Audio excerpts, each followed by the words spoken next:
Hello, in this video we are going to talk about character streams. In the previous video we covered byte streams, which allowed you to read in a file or write to a file, but byte streams are restricted to an 8-bit length. So that covers, the vast majority of characters that you'll probably use, but something a bit more expanded, the 16-bit Unicode system, which is the character stream, is what you will want. To make this change is really simple, so make sure you have watched the byte stream video, and then from here, so instead of file input stream, the class is file reader,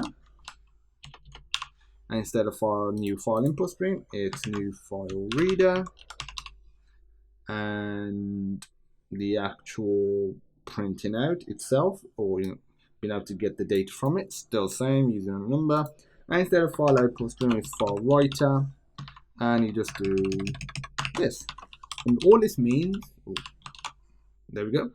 All this means is that it supports up to 16 bits in terms of like each character. So there's a wider range of characters they support in terms of writing or reading from the file. You know what? I'm actually going to let you test this as an extra task because the code, the testing is exactly the same. It's just an extension of what we did in the previous video.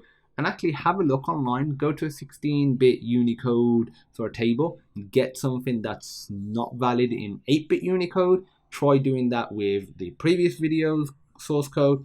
When it doesn't work, try with this one, and you'll be all good to go. That's it, thanks for watching. If you have any questions, feel free to reach out, and I'll look forward to seeing you in the next awesome video.